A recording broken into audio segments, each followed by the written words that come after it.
Hello friend, welcome to it and repeat. কেমন আছো সবাই? আশা করি সবাই খুব ভালো আছো। আর আমার আজকের রেসিপি হলো পালং চিকেন। পুরো রেসিপিটা দেখো বন্ধুরা, আশা করি তোমাদের ভালো লাগবে। তাহলে চলো রেসিপিটা এবার শুরু করি।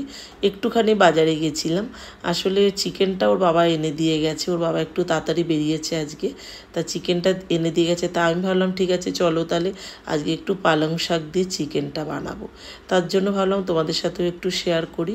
তার জন্য একদম নিচে আমাদের নিচেই টুকটাক বাজার বসে, তা সেখান থেকে একটা পালং শাক নিয়ে আসলাম আর একটুখানি ধনে পাতা আর একটা ফ্রেশ ক্রিম। অনেক দিন ধরেই ভাবছিলাম দরকার, তা অনেক রান্নাতেই প্রয়োজন হয়, তা ছিল না, তা ফ্রেশ ক্রিমও একটা ওই জন্য নিয়ে আসলাম।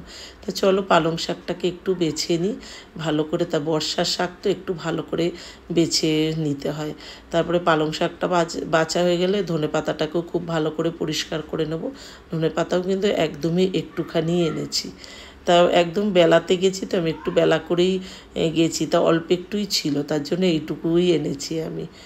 তো এদিকে চলো আজকের ওয়েদারটা একটু দেখিয়ে দিই। এই ওয়েদার না আমার ভীষণ ভালো লাগে, জানো তো, বৃষ্টির ওয়েদার। হ্যাঁ, যারা রাস্তাঘাটে বেরোয় তাদের জন্য খুব খারাপ। তা দেখো ঝিরঝিরে বৃষ্টি দেখতে পাচ্ছ কি না জানি না। তা এদিকে চলে আসলাম রান্নাঘরে, শাকটাকে বেছে নিয়েছি, এবার ভালো করে একটু ধুয়ে তারপরে এদিকে রান্নাটা বসিয়ে নেবো।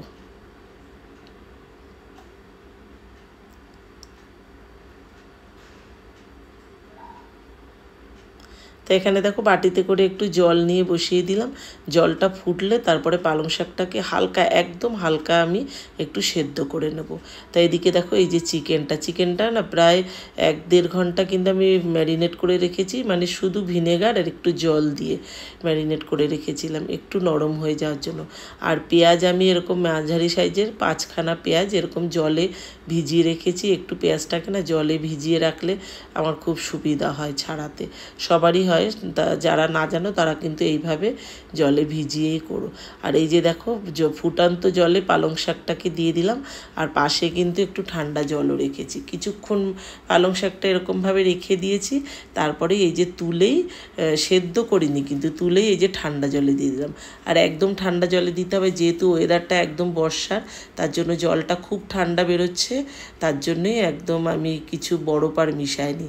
তবে জলটা যদি একটু গরম গরম মনে হয়, তা যেমন ধরো অনেক রোদ হলে আমাদের ট্যাঙ্কির জলটা একটু গরম গরম বেরায় না, তার জন্য তা তখন একটুখানি না বরফ দিয়ে নেবে। তাহলে এই একদম ঠান্ডা জলে যদি এই শাকটাকে ভেজাও তাহলে না খুব সুন্দর একটা কালার আসে, মানে সবুজ রঙটা খুব সুন্দর থাকে। তাহলে তা পালং শাকের জলটাও রেখে দিয়েছি, যদি গ্রেভিতে প্রয়োজন হয় তাহলে আমি ব্যবহার করব। তা এখানে দেখো ওই পেঁয়াজটাকে একদম চপারে করে চপ করে নিয়েছি। তারপরে এখানে আমি চিকেনটাকে একটা বাটিতে নিয়ে নিলাম। এর মধ্যে কর্নফ্লাওয়ার আমি দিয়ে দিলাম প্রায় 2 থেকে 3 চামচি মতন কর্নফ্লাওয়ার দিয়ে নিয়েছি। তারপরে এখানে দিয়ে দেবো একটুখানি গোলমরিচের গুঁড়ো দিয়ে দিলাম। তারপরে দিয়ে দেবো একটুখানি স্বাদ মতো নুন, তারপরে একটু রসুন বাটাও দেবো। আর রসুন বাটা আর আদা বাটা তো আমার ফ্রিজেই ছিল, সেটাকেই কাজে লাগিয়ে নিচ্ছি। তা রসুন ছাড়ানোটা যেন রান্নাঘরের সবচেয়ে গুরুত্বপূর্ণ কাজ আমার কাছে মনে হয়। রসুন আমি খুব একটা বেশি ছাড়াই না, ওর বাবাই ছাড়িয়ে দেয়।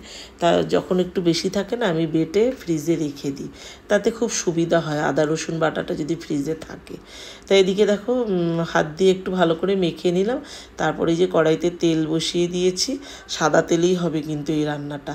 তাই চিকেনগুলোকে একটু ভেজে নেব, খুব বেশি ভাজার দরকার নেই, যেহেতু আমি ওই ভিনেগারে অনেকক্ষণ ভিজিয়ে রেখেছি, তো চিকেনটা অনেকটাই সফট হয়ে গেছে। তা একটু ভাজা করে নিলে তাতেই কিন্তু রান্নাটা খুব ভালো হবে।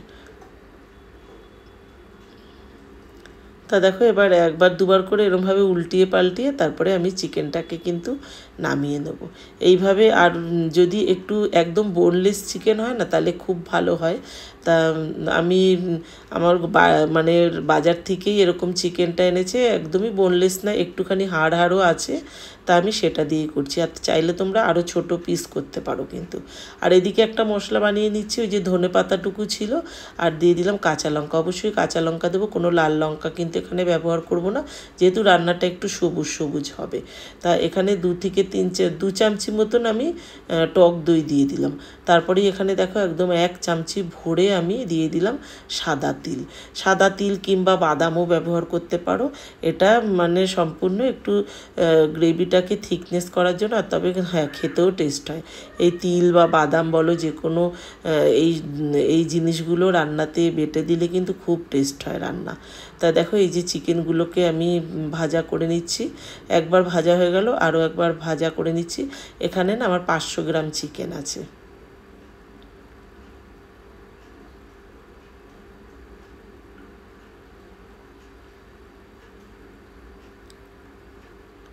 তো দেখো সম্পূর্ণ চিকেনটা আমার এবার ভাজা হয়ে গেল। এবার চলো আবার রান্নাটাকে এবার শুরু করি। এবার না আমি কড়াইটাকে পাশের গ্যাসে ট্রান্সফার করে নেব। তা এই কড়াইটার মধ্যে করব না, আমি এই পাত্রটার মধ্যে রান্নাটা করব। কেন বলো তো, মানে ওই শাক দিয়ে রান্নাটা করব, তো বেশ অনেকটা থিকনেস গ্রেভি হয়। তা ওটা না অনেক মানে যখন ফোটে তখন খুব গায়ে ছেটে। তার জন্য এই কড়াইটার মধ্যে আমার অসুবিধা হবে, তার জন্য একটু ডিপ পাত্রটার মধ্যে আমি রান্নাটা করছি। তা ওই তেলটাই দিয়ে দিলাম, চিকেনটাকে ভেজেছি যে ওই তেলটাই দিয়ে দিলাম। পুরো তেলটা কিন্তু দিইনি, অল্পই দিয়েছি। তারপরেই দেখো পেঁয়াজ, মানে ওই যে পেঁয়াজটাকে যে চপ করে রেখেছিলাম, পুরো পেঁয়াজটাকে কিন্তু আমি দিয়ে দিলাম। পেঁয়াজটা একটুখানি যখন ভাজা ভাজা হবে, তারপরে এবার আমি আদা রসুনের পেস্টটাও এর মধ্যে দিয়ে দেবো। তারপরে আদা রসুনের পেস্ট, তারপরে পেঁয়াজ একসাথে খুব ভালো করে কিন্তু ভাজা করে নেব।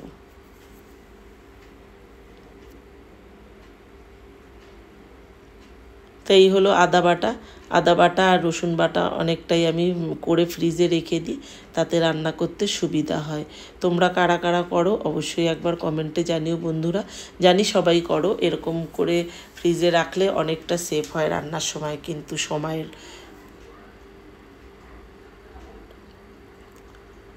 তো এটা দিয়ে দিচ্ছি রসুন বাটা, আদা বাটা 1 চামচি মতন দিলাম। রসুন বাটাটা আমি যে কোনো চিকেনের রেসিপিতে রসুনটা একটু বেশি দিই। যে কোনো চিকেনের রেসিপিতে দেখবে রসুনটা একটু বেশি দিলে কিন্তু খুব স্বাদ হয়। তা একবার বানিয়ে দেখো এইভাবে। তা রসুন প্রায় আমি 2 থেকে আড়াই চামচি মতন কিন্তু দিয়েছি রসুন বাটা। তা চিকেনের দেখো, চিকেনের তো অনেক রকম রেসিপি হয়, তা এটাও তার মধ্যে একটা রেসিপি। চিকেনের রেসিপি তুমি তোমার মনের মতন করে, মন মর্জি করে করে নিতে পারো, তাতেই কিন্তু হয়। দেখবে চিকেন একঘেয়ে তো ভালো লাগে না, তাই জন্য এরকমভাবে নানান রকমের রেসিপি বানিয়ে নিও, দারুণ খেতে লাগে। তা দেখো ওই যে মশলাটা পেস্ট করে রেখেছি, আদা রসুন পেঁয়াজটা যখন একটু ভাজা ভাজা ভালো হয়ে গেছে, তারপরে এটাও দিয়ে দিলাম। তারপরে একটু মিক্সিং জারটা ধুয়ে একটুখানি জলও আমি দেখো দিয়ে দিয়েছি। তারপরে এটাকে আরও একটু কষিয়ে তারপরে এবার আমি চিকেনগুলোকে এর মধ্যে দিয়ে দেবো। তার আগে চলো আগে পালং শাকটাকে একটু পেস্ট করে নিই। তাই এই যে পালং শাকটা তো খুব ভালো একদম ঠান্ডা হয়ে গেছে। এবার আমি পালং শাকটাকে খুব ভালো করে একটু পেস্ট করে নেব।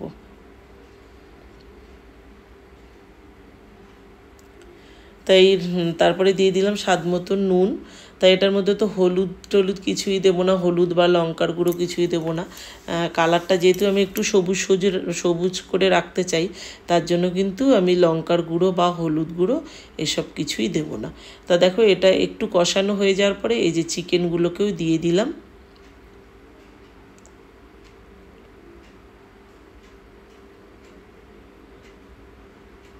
তো চিকেনটা দেখো একবারে এরকমভাবে কষে আসার পরে না একটু জল দিয়ে দেবো। তা অবশ্যই কিন্তু গরম জল দিচ্ছি, ঠান্ডা জল একদমই দেবে না, অবশ্যই গরম জলই দেবে, তাহলে কিন্তু রান্নার টেস্টটা কিন্তু খুব ভালো হয়। তা দেখো এরকম এইটুকুই জল দিয়েছি। তা এবার আমি ঢাকনা চাপা দিয়ে গ্যাসটাকে একটু মিডিয়ামে রেখে ফুটতে দেবো। তারপরে এদিকে দেখো আমি পালং শাকটাকে পেস্ট করে নিয়েছি। এই যে দেখো পালং শাকটা কি সুন্দর কালারটা হয়েছে দেখতে পাচ্ছ। তবে হ্যাঁ, রান্নার সময় যখন দেবো তখন কালারটা এত সুন্দর থাকবে, পরে ওই যে আবার ফোটাতে হবে, তো তারপরে আমি এর মধ্যে দই, তিল, সাদা তিল এসবও তো ব্যবহার করেছি। তার মধ্যে সাদা রঙটাও তো একটু মিশে যাবে, তার জন্য রঙটা কিন্তু অতটাও টকটকে সবুজ কিন্তু থাকবে না। তা দেখো এই যে রান্নাটা প্রায় হয়ে এসছে, মানে এই পালং শাকটা 10 মিনিট আগে দিতে হবে, খুব আগে কিন্তু না দিলেও চলবে, একদম 10 মিনিট আগেই পালং শাকের পেস্টটা এরকমভাবে দিয়ে দেবে। তারপরে একটু ফুটলেই তারপরে কিন্তু রান্নাটা আমার কমপ্লিট হয়ে যাবে। তা দেখো হয়ে গেল রান্নাটা, সবশেষে একটু গরম মশলা গুঁড়ো দিয়ে দিলাম। এবার আমি একটুখানি গ্যাসটাকে নিভিয়ে দিয়ে তারপরে একটুখানি ফ্রেশ ক্রিম দেবো। আর ফ্রেশ ক্রিমটা কিন্তু সবসময় একদম গ্যাসটাকে কমিয়ে বা নিভিয়ে তারপরেই কিন্তু অবশ্যই মানে ফ্রেশ ক্রিমটাকে ব্যবহার করতে হয়। তা এদিকে চিকেনটাও আমি নামিয়ে রেখেছি, আর এখানে আমি একটুখানি রাইস বানিয়ে নেবো, জিরে রাইস। তা ওই কড়াইটাই বসিয়ে দিয়েছি, 1 চামচি দিয়ে দিলাম ঘি আর একটু প্লেন সাদা জিরে। তা অবশ্যই জিরে রাইসে জিরেটা দিতে হয়, তা আমি জিরে দিলাম না, এমনি প্লেন সাদা জিরেটাই দিয়ে দিলাম। তা জিরেটা একদম হালকা হালকা যখন ভাজা হবে, খুব বেশি ভাজা করবে না কিন্তু, একদম হালকা ভাজা হবে, তখনই এই যে আমি 1 বাটি মতন ভাত কিন্তু এর মধ্যে দিয়ে দিচ্ছি। এটা কিন্তু কোনো দেরাদুন রাইস না বা অন্য কোনো রাইস না, একদম ঘরের নর্মাল যে ভাতটা আমরা বানাই সেই ভাতটা দিয়ে আমি বানাচ্ছি। তা দিয়ে দিলাম ভাতটা, তার মধ্যে দিয়ে দিলাম একটুখানি স্বাদ মতো নুন আর একটুখানি দিয়ে দেবো গোলমরিচের গুঁড়ো, ব্যাস আর কিছুই দেবো না। তারপরে একটুখানি নাড়িয়ে নেবো, খুব বেশি সময় লাগে না, একটুখানি নাড়িয়ে একদম দেখো এরকম ঝরঝরে হয়ে যাবে। আর মিষ্টি কিন্তু আমি একদমই দিলাম না, যদি মনে করো তোমরা একটু মিষ্টি মিষ্টি খাবে ভাতটা তাহলে চিনিও দিতে পারো। তাহলে রেসিপিটা তোমাদের কেমন লাগলো বন্ধুরা অবশ্যই কমেন্টে জানিও, যদি ভালো লাগে প্লিজ লাইক শেয়ার করে দিও, চ্যানেলটাকে অবশ্যই সাবস্ক্রাইব করে দিও। আর তাহলে চলো আজ আসি, সবাই ভালো থেকো, সুস্থ থেকো, সাবধানে থেকো, আবার আসবো এরকম অনেক নতুন নতুন রান্না নিয়ে। আর চ্যানেলটাকে অবশ্যই সাবস্ক্রাইব করে দিও। এই হলো জিরে রাইস দিয়ে দিলাম, তারপরেই এই যে দিয়ে দিলাম চিকেনটা। আর এটা কি বলো তো, ভিনেগারে ভিজিয়ে রেখেছিলাম পেঁয়াজ, এই পেঁয়াজটা দিয়ে না তুমি বিরিয়ানি খাও বা রুটি খাও সব কিছুতেই ভালো যায়। ছোট ছোট পেঁয়াজ যদি হয় গোটাও রাখতে পারো, যেহেতু একটু মাঝারি সাইজের বলে আমি 4 ফালি করে দিয়েছি। 2 চামচি ভিনেগার নেবে আর 4 চামচি মতন জল নেবে, ব্যাস। তারপরে আধ ঘন্টা 1 ঘন্টা ভিজিয়ে রাখো, দারুণ লাগে পেঁয়াজটা খেতে, একবার বানিয়ে কিন্তু খেও। আর খেয়ে অবশ্যই কমেন্টে জানিও তোমাদের কেমন লাগলো। আর এই পেঁয়াজটা যে কোনো রেস্টুরেন্টে গেলেও পাবে। তাহলে চলো আজ আসি, সবাই ভালো থেকো।